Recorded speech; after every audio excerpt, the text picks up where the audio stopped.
Boa noite, sejam todos bem-vindos a nosso mais um encontro do Devaneios no Café. O encontro que acontece aqui no Espaço SEI, o Espaço do Café Dialógico aqui em Campinas. Acontece presencialmente na rua do Doutor Quirino, na Avenida Doutor Quirino, 1856. Então, para quem quiser um dia acompanhar ao vivo, presencialmente, eu vou tentar aqui colocar, tentar ver se tiver alguma pergunta aqui ao vivo, eu vou tentar respondê-la.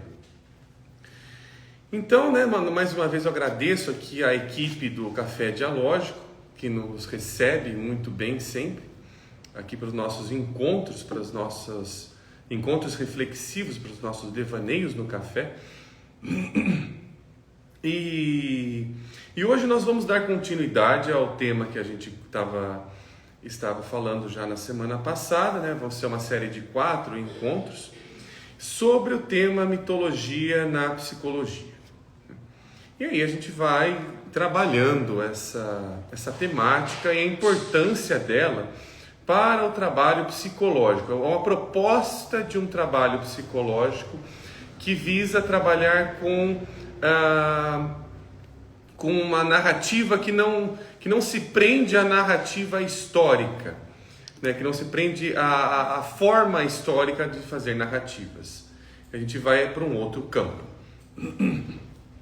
Então, antes de começar a falar sobre o nosso tema de hoje, acho que é importante relembrar algumas coisas que foram ditas, que foram faladas na live anterior. Enquanto isso, eu vou tentar aqui ver. Aí, pronto. Se tem alguma coisa aqui. Gente, se alguém tiver alguma pergunta, pode hoje colocar aqui na caixinha, que tem um campo de interrogação aqui, quem tiver no Instagram. Não sei se vai ter alguma pergunta do YouTube, coisa do tipo, que também está sendo gravada esta live. Mas quem tiver aqui no Instagram, conseguir colocar na caixinha que tem uma interrogação, melhora para mim, porque eu não vou conseguir ver todas as horas quem está entrando aqui, Eu vou tentar deixar aqui o máximo possível. Deixa eu ver se até que eu consigo deixar aqui, para não ficar rolando automático. Eu não consigo.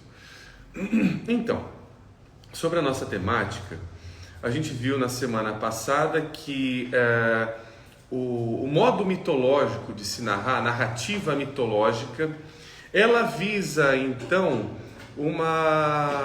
ela tem relação com a criação de alguma coisa. Então, olhando para esse sentido, a narrativa mitológica está sempre apontando para algo original que venha a ser. Então, esse é o primeiro ponto para a gente ir relembrando. Então, a narrativa mitológica, ela se preocupa com a originalidade, com a origem de alguma coisa. E ele também, a narrativa mitológica, ela conversa muito bem com o que nós chamamos de fenomenologia, por conta da sua percepção não literal, não abstrata, mas direta com a realidade que está sendo apresentada através de imagens, através de fantasias. Então a narrativa mitológica visa esse encontro com que realidade é esta que se apresenta, que se mostra para mim de determinada maneira. Ela escolhe determinadas formas de ser vista. E aí a gente também foi vendo a questão de olhar para de personagens, personagens míticos, eles também são importantes para a gente estar ali percebendo quem é que está falando, Ou seja, esta voz que fala, estas vozes que falam, não só uma, Porque na narrativa mítica nós também temos a questão de que nós falamos sobre algo que é poli, não algo que é mono. Então, algo que se apresenta nunca se apresenta sozinho, se apresenta em relação a alguma coisa. Então, é essa a psicologia que nós vamos buscar quando nós tentamos olhar para a questão do mito. O mito, ele está tentando apontar para coisas que, se não fosse através da imaginação, talvez nós não acessaríamos a forma como ele propõe relacionamento, propõe relacionar algo, ou algos, né? Dois ou mais, né? Esse é um ponto aqui para a gente já começar a conversar a respeito do nosso tema, que é a questão de, na live passada, né, nós comentamos inclusive que, né, que a narrativa mítica, o pensamento mítico, ele traz, né, à vida o que os antigos, né, eles olhavam e denominaram deuses, né? Então estes deuses, eles eram, eles participavam de uma polis entre eles, então a gente tem um sistema politeísta, e nesse sistema politeísta, ele é um sistema em que ele é como se fosse um ecossistema. Ele se apresenta como um ecossistema. Por quê? Na medida em que uma força, né, por exemplo, a força da chuva, ela não vai aparecer sozinha, ela precisa de ventos, ela precisa cair em algum lugar, a chuva precisa cair em algum lugar, então ela sempre está se relacionando. Essa força natural, ela se relaciona com outras forças naturais também, e elas vão se interpenetrando, intercalando, elas vão se conversando em alguma instância. O termo para isso, né, a maneira que a gente pode ver sobre isso, né, como essas forças míticas se apresentam, a gente pode olhar como um tandem, né, que é uma proposta que o James Hillman, um autor que eu gosto muito, né, eu estudo ele bastante, ele propõe olhar para a reflexão mítica como um tandem, ou seja, o tandem é aquela bicicleta de 2 ou mais selins, né, que vai sempre acompanhada de alguma coisa. Então, algo nunca se apresenta sozinho, nunca está sozinho. Então, falar de que alguma coisa ali ela está se apresentando apenas por ela mesma é um erro, né? É um erro olhar para esta forma, olhando para um pensamento mítico, pois ela traz algo consigo, né? Então, esse é um ponto importante. E hoje eu quero trazer um pouquinho, ou tentar começar, né, porque ainda a gente vai ter mais 2 encontros sobre o tema. Deixa eu inclusive aqui ver se tem um comentário. Não tem nada aqui, eu vou passando aqui para cima. Mas algo importante aqui que a gente vai começar a trabalhar é sobre esse modo de se olhar para a clínica, para olhar para a psicologia, né? Esse tipo de psicologia proposta, né? Entre tantas outras psicologias, nós estamos tentando olhar para uma psicologia imaginal, né? Que fala com imagens, através de imagens, né? Junto com imagens. Então essa é a proposta.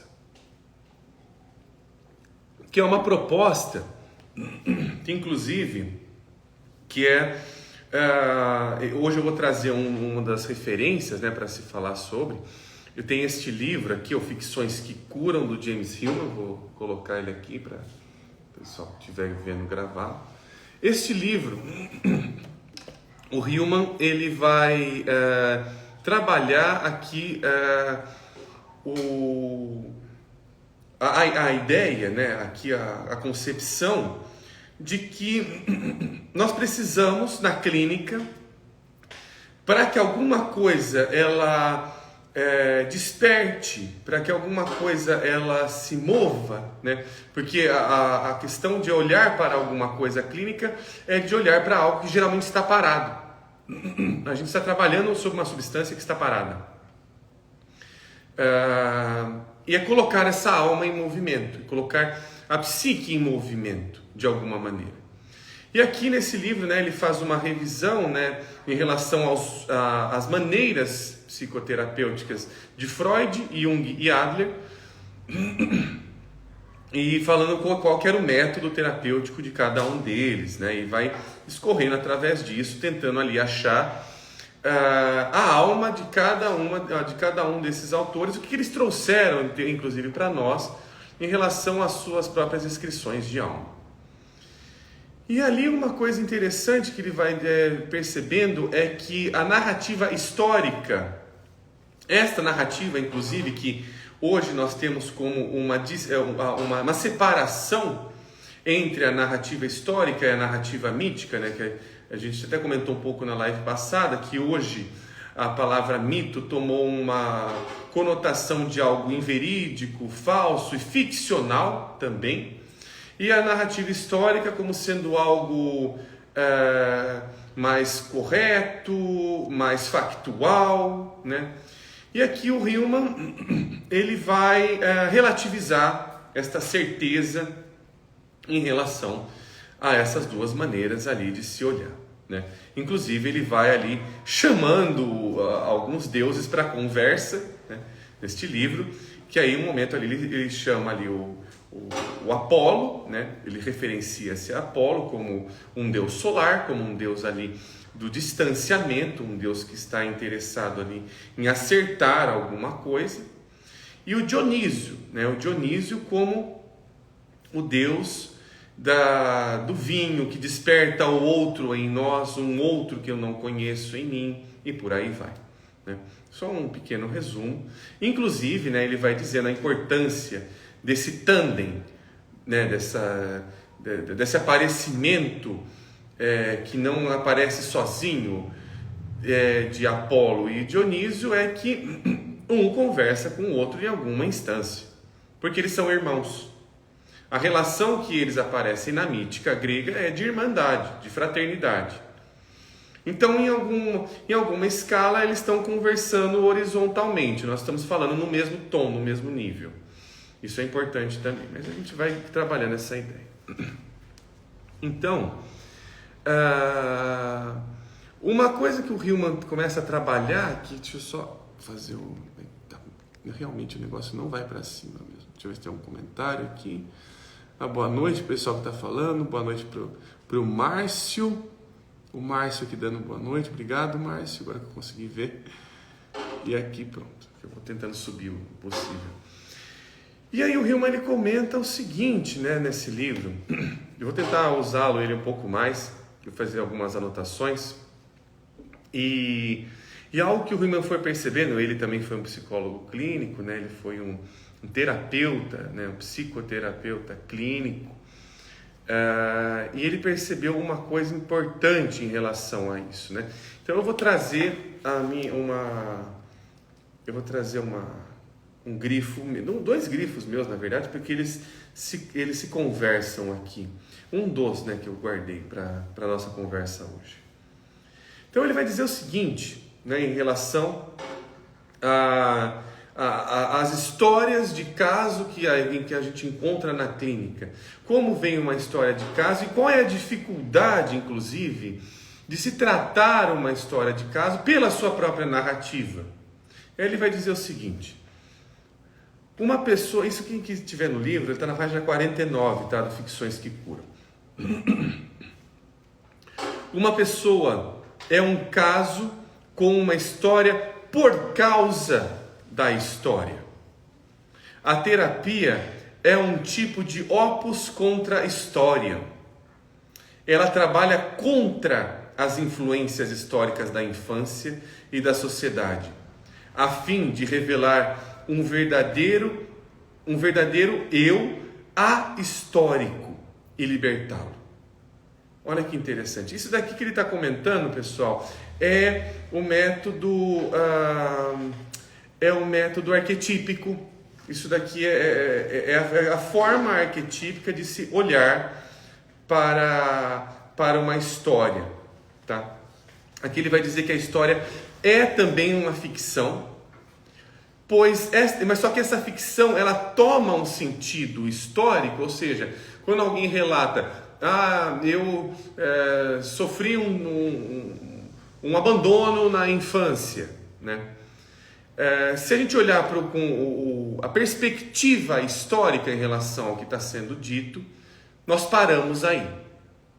Nós paramos em uma definição que inclusive ela já vem pronta, inclusive ela já vem dada, mas para o analista desconfiado, para o analista o que está sendo dito, que trauma é esse? Ele vai ali e vai tentar fazer uma investigação sobre a imagem.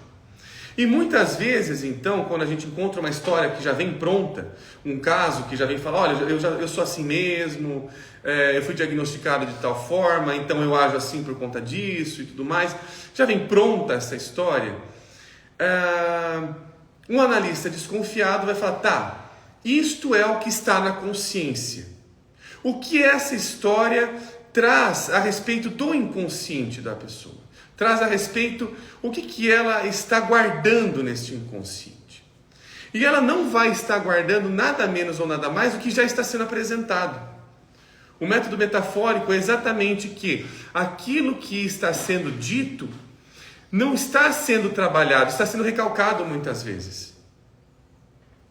Um exemplo básico aqui, não preciso ir muito longe, mas alguém que chega ali, até de uma forma muito convincente, na clínica, fala, olha, eu já trabalhei essa questão em análise, essa é uma questão que pegava em mim uma época, e hoje, né, eu trabalhei ela há muito tempo, e eu estou ok com ela. Essa frase, se morde a isca dela, você não fala mais sobre aquilo. Só que a tendência é que se aquilo realmente for importante, ela volta. Essa narrativa vai voltar.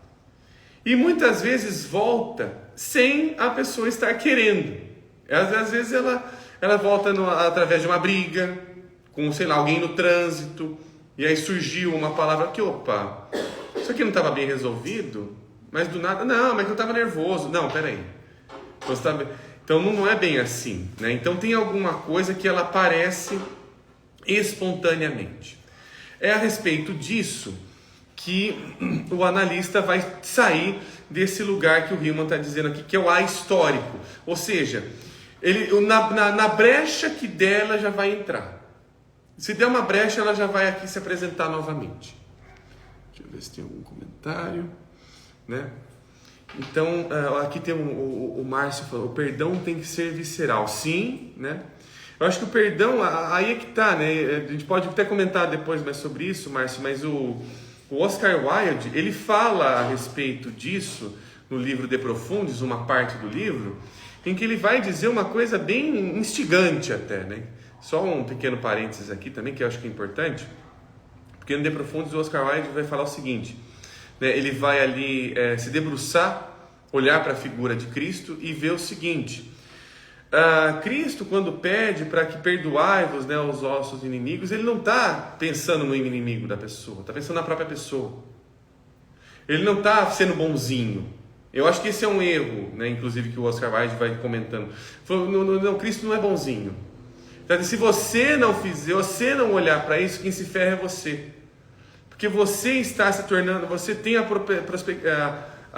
potência de se tornar como ele.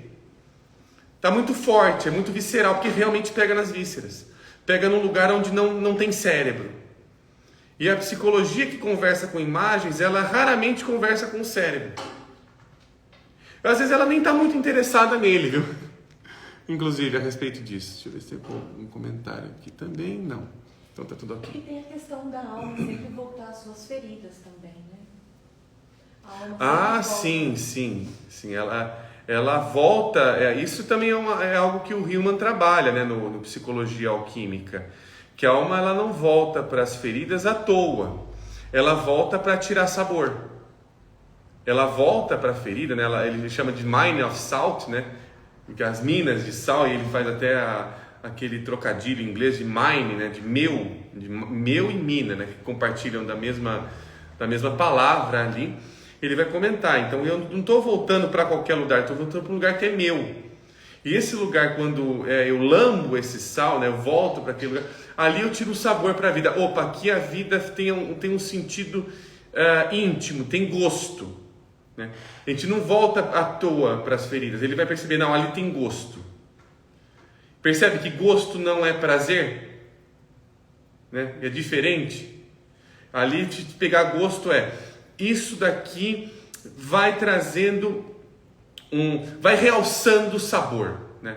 Quando procura sabor, né, procura esse sal, é um realce de sabor. Então, é um ponto interessante também, né, que a gente pode conversar depois, né, sobre isso, que também é algo importante. Daqui a pouco eu vou tentar falar um pouquinho mais sobre essa questão, né, daquilo que vem junto com, né, coisas que se apresentam juntos.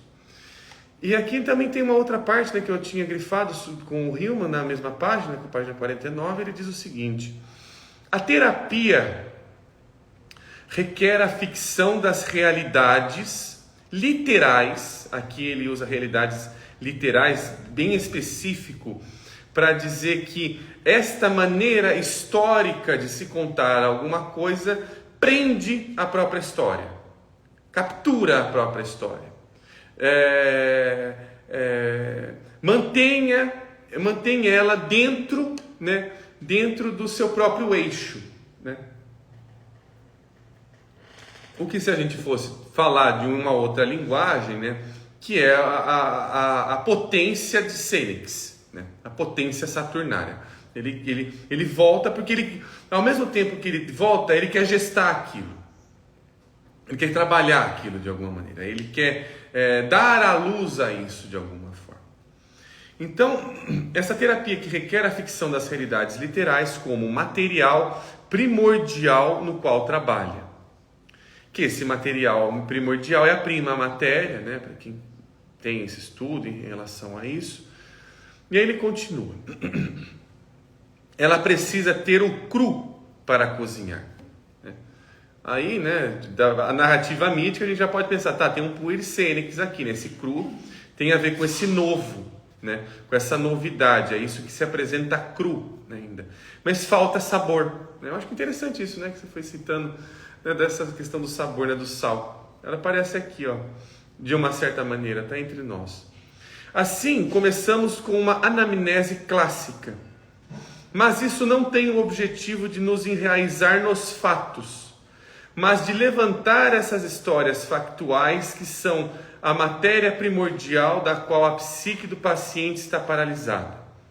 Ou seja, ele está parado em um lugar essencial. É por conta disso, inclusive, que a gente não erradica, a gente não... Na clínica a gente tem esse discurso, né, que já tem bem batido, já está até, de não retire sintomas. Cuidado ao retirar um sintoma, porque você está tirando algo que é uma matéria primordial, que a coisa está paralisada. Só que quando você você tira o sintoma, você joga a água com o bebê junto. Você lava o bebê e joga os dois juntos fora, né? Esse é um problema, porque aí depois quando você vai achar o bebê, onde que foi parar o bebê depois? Ele está imerso nessas fixações e identificações literais. As circunstancialidades pegajosas da psique. Olha que interessante aqui, né? O Hillman dizendo que a gente vai se prendendo ali às circunstâncias, né, aonde a psique ela se vê, que ela não se vê, na verdade, né, mas como uma... Não é nem a psique, tá? Até aqui eu errei na questão. Mas como a pessoa, ela se vê incapacitada de imaginar. E ela se vê, não, eu não tá mais para imaginar isso. Só que se você conta esta história, reconta ela, o recontar, né? O recontar, ele não é à toa. Porque o recontar, ele traz ali algo de essencial, tá? Algo aconteceu de importante. O que esse importante está apontando para o meu importante? É aí que a gente vai se interessar pela narrativa mítica, porque ali ela vai dizer a respeito de algo que iniciou-se em mim. Deu origem a alguma coisa em mim, né? Originou algo em mim, né? Deu início a... E só mais um adendo também, pessoal, quem tiver alguma pergunta, colocar na caixinha, porque na caixinha eu vejo melhor. Não sei se tem alguma já aqui na caixinha. Não, ainda não tenho. É que eu vi que tem alguma pergunta aqui, deixa eu ver. Depois eu vejo essa pergunta aqui, porque eu não sei se eu já tinha respondido ela, mas eu vou dar uma olhada depois. Então eu agradeço aqui, né? Acho que a pergunta é da Rigo Eliana. Rigo, se você puder colocar a pergunta depois para mim na caixinha, eu agradeço muito, viu? Facilitaria muito para eu conseguir depois esboçar a sua pergunta. Então, aqui o Rilman que vai falar sobre... tá, isso aqui. Daqui a pouco eu vou falar sobre isso aqui. Isso aqui é extremamente importante, né? Que é uma diferença... Isso aqui é importante também, tá, pessoal? Para quem estuda Freud, Jung, a diferença entre os autores, né? Que fala, mas qual que é a diferença entre Freud e Jung, né? Que algumas pessoas falam que o Jung não, né, ele só foi dissidente de Freud, começou a inventar umas coisas. Não é bem por aí, né? Tem uma outra coisa que eu vou citar daqui a pouco. Mas antes disso, deixa eu ver se eu tinha algo para falar. Tá, eu acho que isso aqui casa. Tá, isso aqui que eu vou casar daqui a pouco. Tá. Eu vou ler uma partezinha que é importante para mim, para a gente falar sobre essa mítica na visão da psicologia, porque também a gente precisa desmistificar algumas coisas que, né, quando a gente está falando de mitologia para uma psicologia.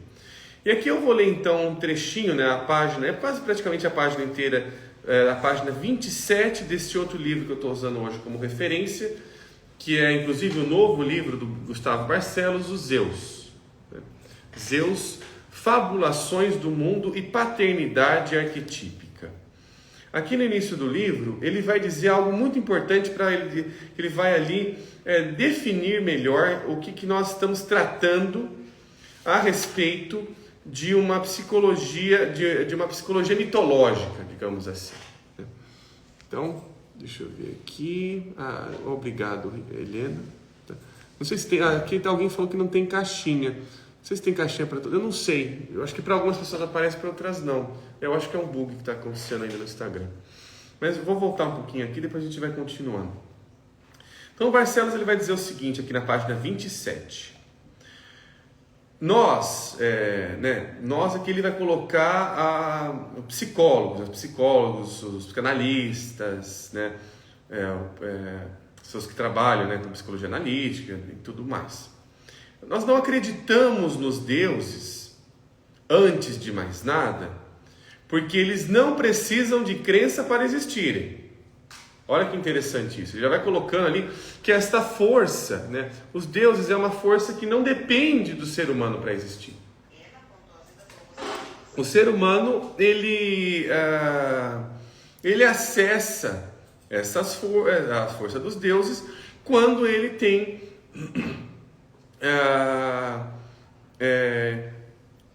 uma proximidade com esta força a respeito da forma como ela se apresenta, sem uma artificialidade. E aí então ele fala, não acreditamos em Deus, sabemos dos deuses. Ou seja, eles se narram, eles falam sobre si. Portanto, eles não são abordados como entidades positivas, como criaturas ou criações que existem positivamente numa realidade transcendente. Para a psicologia, os deuses são metáforas, ou são, ditos de forma mais simples, maneiras de compreendermos as forças que nos governam. Há poderes mais permanentes do que nós, que governam nossas vidas, nossas ideias, nossos modos de ser e de agir, nossos sonhos e ambições, e também nossos modos de não ser. Essas forças apareceram para os gregos, e outras culturas politeístas assim também as compreenderam, em formas personificadas. Personificadas ou antropomorfizadas, dizem os helenistas e os antropólogos. Mas há uma curiosa compreensão de Karl Kerényi, que diz o contrário. Nós é que somos teomorfizados. Não são os deuses que foram antropomorfizados. A antropologia vê o homem no Deus. E aqui nós queremos ver o Deus no homem, o que é um passo psicológico. Olha que interessantíssimo isso, né? Então aqui a gente está tentando ver estas forças, esses tândens que não aparecem sozinhos, que se carregam, que se mostram em nós, para nós, nos atravessam de uma certa forma. Então esse é o pensamento psicológico ao tratarmos ali a questão da mitologia. Nós estamos falando sobre algo que ele é puramente algo que tem uma narrativa que não exatamente é a minha, mas fala comigo, se interessa por mim, me atinge de alguma maneira, e ao atingir, diz a mítica grega também, não à toa quando algo atinge, aquilo busca a uma metamorfose, busca a uma modificação. E geralmente, que a gente comentou inclusive na live passada, vem através do amor ou da dor. Vem através ali de uma punição ou de uma correção, como dizem, como tem algumas traduções, né, a respeito dessa mítica. Isso é importante, porque aqui nós estamos falando sobre uma linguagem, né, a linguagem mítica, é uma linguagem metafórica. Nós precisamos ter esta abertura à metáfora. Nós precisamos olhar o que é uma linguagem metafórica, que ela é diferente, ela é distinta de uma linguagem abstrata e uma linguagem alegórica. E o Hillman muito bem, ele consegue fazer essa diferenciação aqui, que ele inclusive percebe nas obras de Jung e Freud, que há uma diferença de narrativa entre os dois. O Freud narra de uma forma, o Jung narra de outra. Ou busca narrar de outra também, né? Aqui, acharam a caixinha. Aqui, ó, pessoal, a Flávia falou que a caixinha está no ícone mais aqui. Então, quem quiser clicar, eu já estou com 2 perguntas aqui que anunciaram para mim. Eu vou respondê-las depois. Eu vou abrir daqui a pouco, né, para a gente conseguir também ter tempo para falar sobre elas. Olha que interessante. Ele vai dizer o seguinte, isso é extremamente importante para uma atitude clínica. O Hillman vai dizer aqui que o Freud ele utiliza na linguagem clínica o método alegórico. Inclusive o livro do Freud, a Interpretação dos Sonhos, é um método que exemplifica muito bem tudo como ele trata numa interpretação dos sonhos. É uma forma alegórica de se trabalhar com imagens, e o método metafórico. E ele vai dizer o seguinte, aqui ele tem um parágrafo na página 59 do livro Ficções que Curam. É o primeiro parágrafo, pequeno, e eu vou ler ele inteiro. É extremamente importante isso. Tanto a alegoria quanto a metáfora começam dizendo uma coisa como se fosse outra.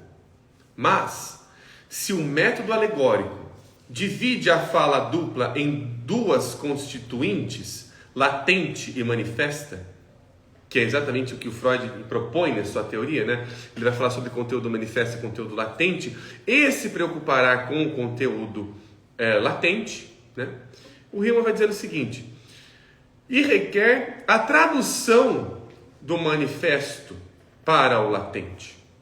Ou seja, isso aqui é importante, olha, ele está dizendo o seguinte, que nessa constituição do alegórico, que tem uma divisão entre latente e manifesto, a tradução significa que isto que está falando primeiro precisa ser trazido para uma linguagem melhor, para uma linguagem que acesse a consciência, né? Que acesse, só que essa consciência que ele busca geralmente é a consciência do ego, e isso é um problema para uma psicologia profunda, uma psicologia que se propõe a falar sobre o inconsciente. Por isso que o Hillman ele vai fazer uma problematização em relação a esse método aqui também, né?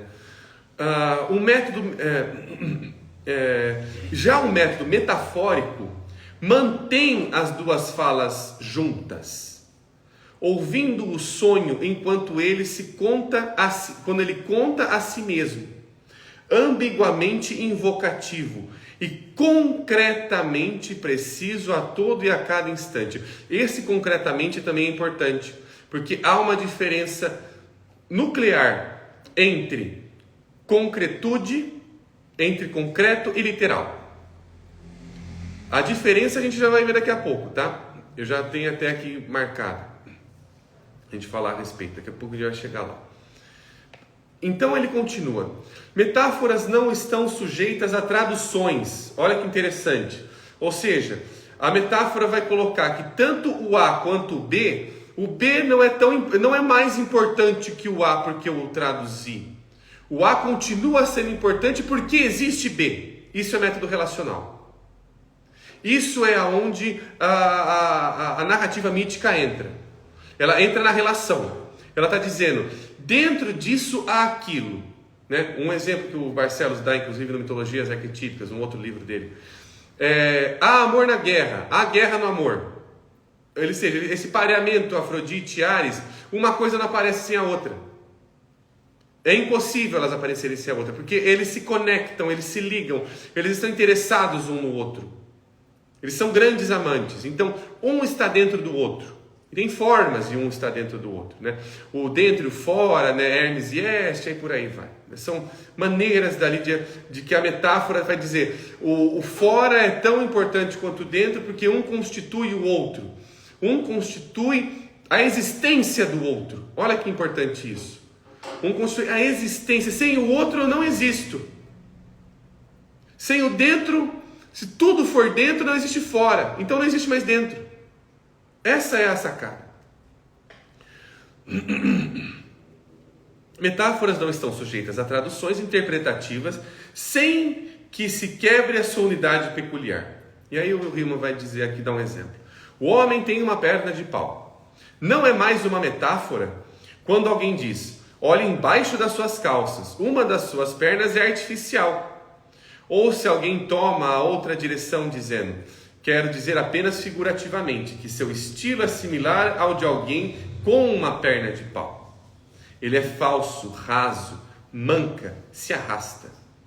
Uma vez que os símbolos e metáforas não podem ser traduzidos, outro método para a compreensão dos sonhos é necessário. Um método que máscaras, disfarces e a duplicidade façam parte inerente. Um método que seja metafórico em si mesmo. Olha a proposta que o Riemann está trazendo. Ele está trazendo vamos resgatar a mitologia. Vamos resgatar a narrativa mitológica, pois sem ela nós não conseguimos fazer esse tipo de psicologia proposta, que é a psicologia profunda, que é a psicologia que vai conversar com elementos do inconsciente e vai perguntar para eles, o que vocês querem? O que vocês querem de mim? Sem uma metodologia metafórica que não exclua a importância de A, B, C, D ou X, ou seja, quantas forem os tândems que forem aparecendo, né, as configurações que foram aparecendo, se uma for mais importante que a outra, o grande problema é que eu deixo de ver uma dentro da outra. Né? Se eu só me importo com o que acontece dentro e não o que acontece fora, eu tenho um grande problema de não perceber algo que acontece fora de mim que me atinge. Algo que interpenetra. Ou seja, a coisa continua acontecendo. Eu não preciso crer nela, preciso saber como ela acontece. Isso é método fenomenológico. Isso é onde a fenomenologia entra. Ela não está interessada em acreditar numa crença, não. Como uma coisa se apresenta, ela é assim. Independente do meu gosto ou não, ela é assim. Independente de eu achar bonitinho ou não, ela é assim. E isso importa muito. Porque aí eu vou conversar com uma força que não é a minha, mas que de alguma maneira está me atravessando. E aí a gente vai partir agora para um outro método aqui, né? Que aqui, inclusive, né, o Barcelos, ele vai casando com o Riemann, né? Até porque o Barcelos ele é discípulo do Riemann, né? Então ele vai bebendo dessa fonte também. Deixa eu ver aqui se tem alguma pergunta, alguma coisa aqui embaixo que não tem comentário. Tá. Aqui a Flávia perguntou, lançar junto? Lançar junto é o que a gente comentou, Flávia, na live passada, que é a palavra símbolo, né, que dá origem à palavra símbolo, que é o lançar junto. O símbolo é isso, símbolo, está lançado junto. Então, por isso que o símbolo é importante, porque o símbolo é uma linguagem que fala metaforicamente e não alegoricamente. Ela não usa alegoria, ela é. É a proposta que o Jung faz, inclusive, da distinção entre a análise de sonhos na maneira da psicologia analítica e da psicanálise freudiana, que é a psicanálise freudiana, ela separa, ela traduz algumas coisas. Então o Jung vai, olha, se fizer isso, está perdendo muita coisa, você está perdendo a imagem, né? Está não se relacionando mais com a psique. Porque quando você perde a imagem, a psique é a imagem, você perde ela.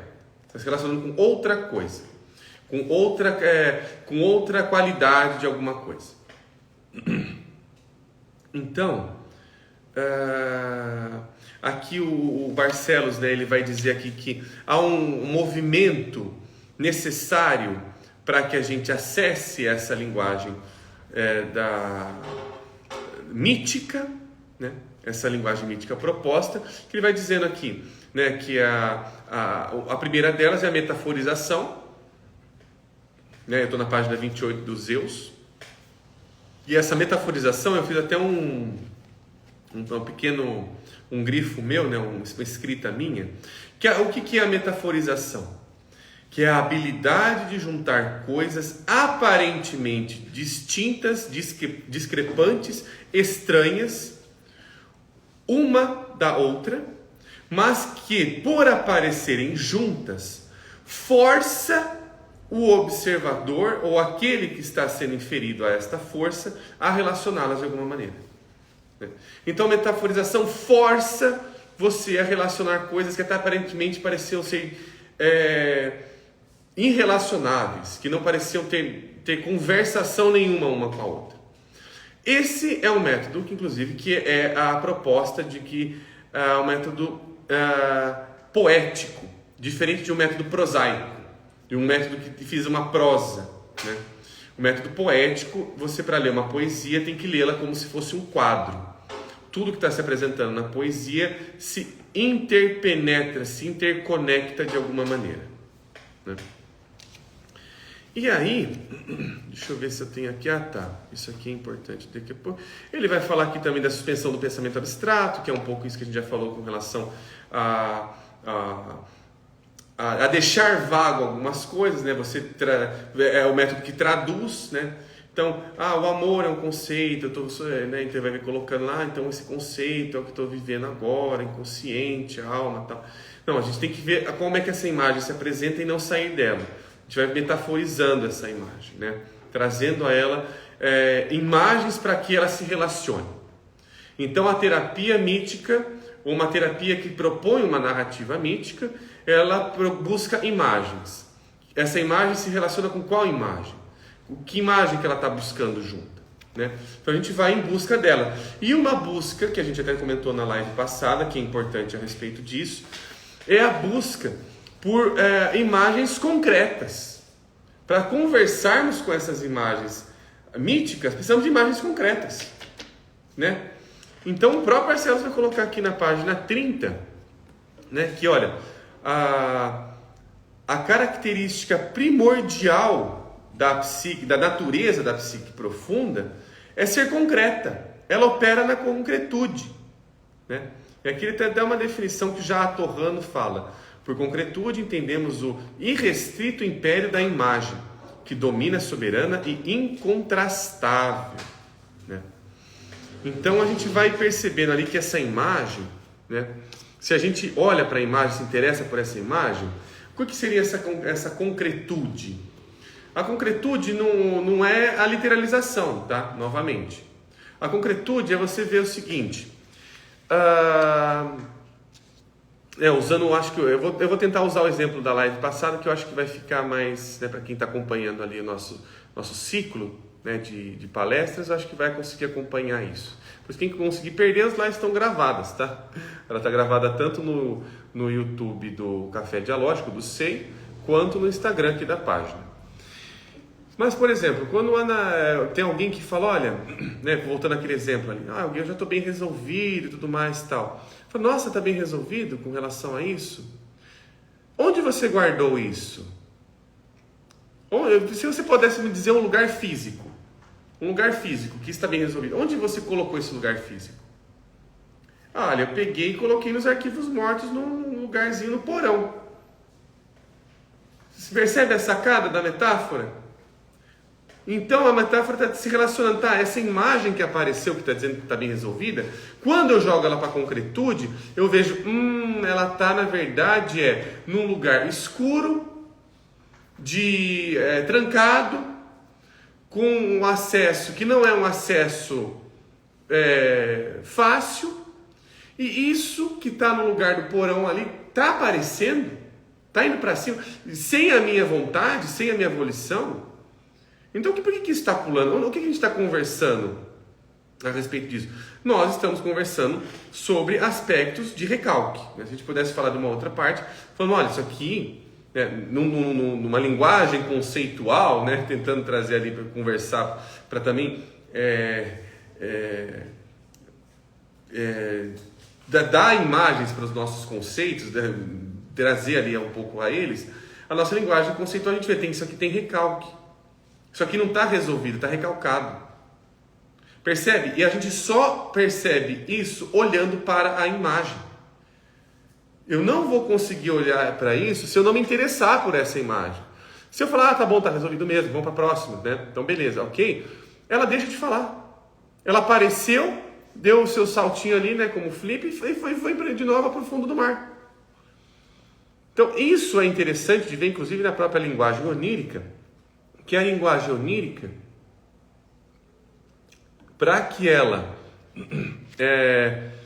que esses sonhos continuem sonhando, né, continuem fazendo o seu trabalho de sonhos, de provocar alguma coisa diferente, né, de mostrar alguma coisa ao sonhador, esses sonhos eles precisam continuar sendo interessantes.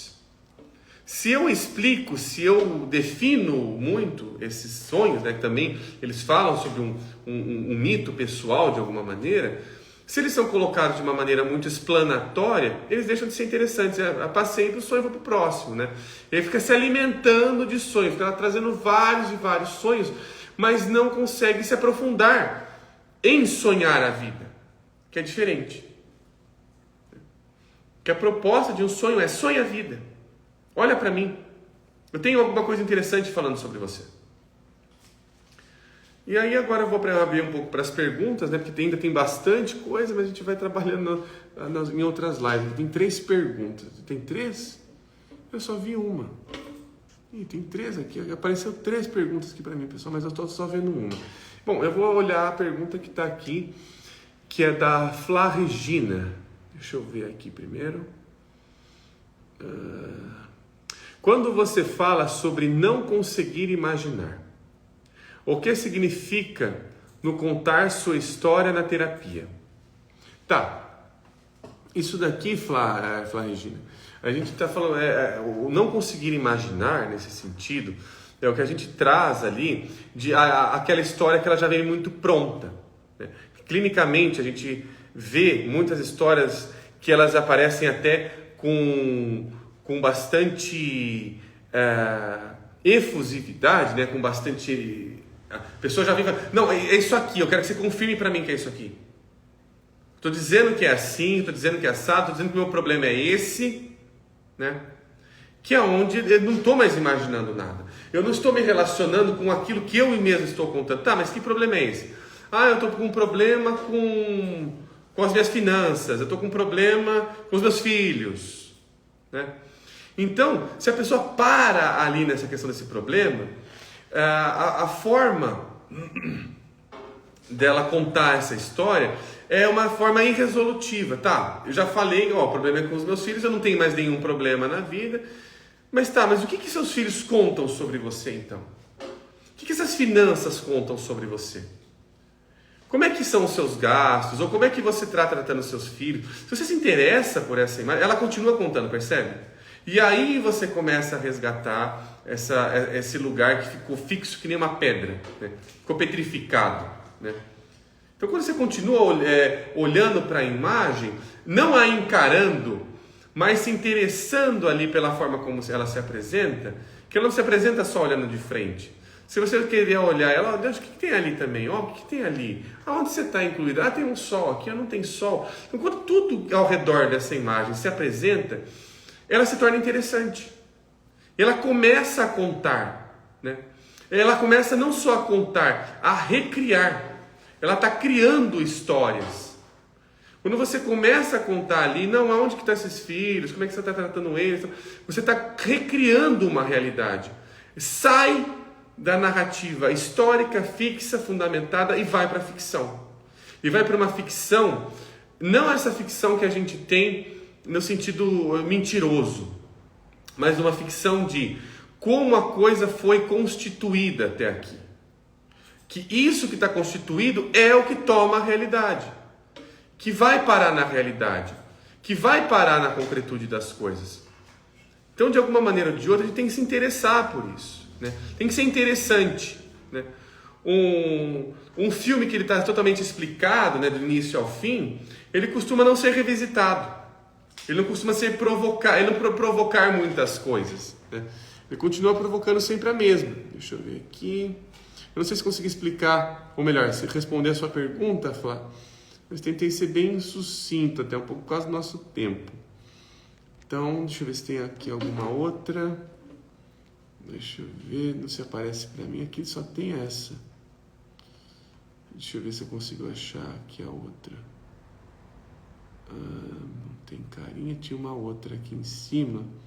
Vou tentar resgatar ela aqui. Aqui, achei que era da Rigo Eliana, que ela. Mas por que se desprender das feridas é tão doloroso quando quando senti-las? Eu acho que seria quanto, né? Tanto quanto, né? Eu acho que seria nesse sentido. Porque se desprender das feridas seria tão doloroso tanto quanto senti-las. Ah, tá. Se for nesse que eu estou entendendo da pergunta aqui, Eliana, a gente não está se desprendendo de qualquer coisa. A gente está se desprendendo, né, quando a gente pega, por exemplo, alguma coisa e joga fora, de uma coisa que é imaterial, de algo que tem a sua natureza imaterial. Começa por aí. E essa natureza imaterial, essas feridas, elas apontam para um lugar em que alguma coisa, em alguma instância, fala sobre amor, né? A gente tem que lembrar que o Hillman fala sobre isso, né, no mito da análise, que a flecha de Eros cai numa ferida que já existe, não numa ferida. Ou seja, para que alguma flecha ela tem que reconhecer uma ferida. Então a gente está matando o nosso amor, né? Porque quando a gente extirpa uma ferida, não vou sentir mais isso aqui e tal, a gente na verdade está cortando, sei lá, um braço, está cortando uma forma de andar, está cortando um pé, está cortando algo essencial, está cortando a nossa vida, não é qualquer coisa. Está cortando alguma coisa que nos dá sentido, dá sabor à vida, inclusive. Então, essa dor, né, que ela é trazida, né, que a ferida conta, ela está trazendo uma importância sobre profundidade, muitas vezes, né? Algo que dói nesse sentido psicológico que nós estamos falando, requer que não a extirpação do que está sendo sentido, mas um acolhimento do que está sendo sentido. É uma atitude diferente. Deixa eu baixar aqui, pronto. Se nós não conseguimos acolher estas feridas, elas deixam de conversar conosco, mas não deixam de falar. Elas continuam existindo, ao termo delas, né? Elas entram por outras brechas, né? Elas aparecem em sonhos, muitas vezes. Elas aparecem ali onde a consciência não está. Às vezes, num ato de fúria, né? Uma coisa que o Jung chamava, né?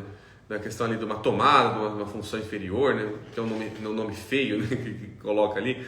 Mas nesse momento de uma perda de consciência, é uma ferida gritando. É algo que está falando sobre amor, não é sobre qualquer coisa. Não está falando sobre, sei lá, a partida de futebol que aconteceu ontem, tudo mais, não. Estou falando sobre amor. Isso é imprescindível. Então, isso é importante para uma narrativa mítica. Ela vai ali conversar com essas feridas. Por exemplo, então fala sobre você. Conversa, por que você está tomando esse sujeito? O que está acontecendo ali? O que você é tão importante? E vai começar a perceber que aquilo ali é importante, porque foi dizer, olha, algo aqui foi criado. Se a gente está falando, inclusive, sobre esse amor, desse amor erótico, de Eros, né? Ali está falando sobre o amor criativo. Ele é criativo, os sintomas são criativos. O Jung viu isso muito bem, ele fala, poxa, os sintomas são extremamente bem criativos. Eles são elaborados. Então, na hora que você fala, poxa, o sintoma está aparecendo assim, aqui ele aparece de outro. Ali no outro ele aparece de outra maneira. Essa criatividade da ferida é amor. Fala sobre amor. Então não é qualquer coisa. Então a gente tem que ter essa abertura para conversar com essa realidade que é uma realidade que é interessante também nisso. Eu vou tentar trazer um pouco mais no nosso próximo encontro, que é uma realidade pré-filosófica, né? Essa realidade mítica é uma realidade pré-filosófica, né? Depois, né, até pensando no movimento histórico, o pensamento filosófico ele vem ali vai diminuindo o pensamento mítico, né, e vai entrando o pensamento filosófico mais racional, ainda bebendo da fonte dos mitos, com Platão, Aristóteles, mas vai para uma outra via, vai alimentar outra via ali, o pensamento filosófico, que ele é essencial. Ele é importantíssimo, né? Até o Jung falava que nós temos que ser amigos da filosofia para fazer algo na clínica, até porque a proposta filosófica nesse sentido que o Jung está trazendo é de como as imagens pensam, é diferente. A gente tem que sair do lugar de como a gente pensa as imagens e de como as imagens nos pensam. De como elas impõem a sua maneira descritiva, narrativa, de elas se apresentar. Isso é a maneira a qual a gente se debruça em algo que a gente não conhece sobre nós, né? Tem a curiosidade ali de conhecer. E bom, pessoal, está chegando no fim nosso encontro aqui, né? Já falta um pouco para acabar. Gostaria novamente de agradecer aqui a todo o espaço do Café Dialógico que está nos acolhendo agora às quartas-feiras, né, sempre às 19h30, né, às 7h30 da noite. Nossas lives elas vão acontecer agora sempre nesse horário. Faço o convite, reitero o convite, quem quiser participar presencialmente, o Café Dialógico ele se situa em Campinas, na rua Avenida Doutor Quirino, 1856, né? No espaço do SEI, no espaço que o SEI ele tem, e aqui também, né, tem um espaço para um café, se quiser tomar um café, tem também para quem quiser vir, não precisa deixar o carro na rua, tem estacionamento, né? Dá para deixar o carro aqui dentro, é um lugar seguro, está sendo visto, portão elétrico. Então, isso tudo é importante, né, para a gente ir construindo aqui um diálogo, né, esses devaneios aqui, porque isso vai dar, né, base para a gente falar sobre outras coisas, né? Nossa intenção aqui é falar sobre outros temas, que não sejam só temas de mitologia, né, em relação a tudo isso, mas que a gente tenha esse olhar, né? A proposta é para a gente ir refrescando um pouco o nosso olhar, para que a gente tenha essa abertura aos temas que nós vamos tratar aqui de uma maneira psicológica. Então, pessoal, nos vemos na semana que vem. Nossa live já está terminando, está quase dando 1 hora aqui. E agradeço a participação de todos que estiveram aqui vendo a live ao vivo, que participaram agora com as perguntas, agora dá para fazer as perguntas. Para quem também está assistindo a live gravada, tanto aqui quanto no YouTube do Café Dialógico. Então, nosso muito obrigado e até a semana que vem.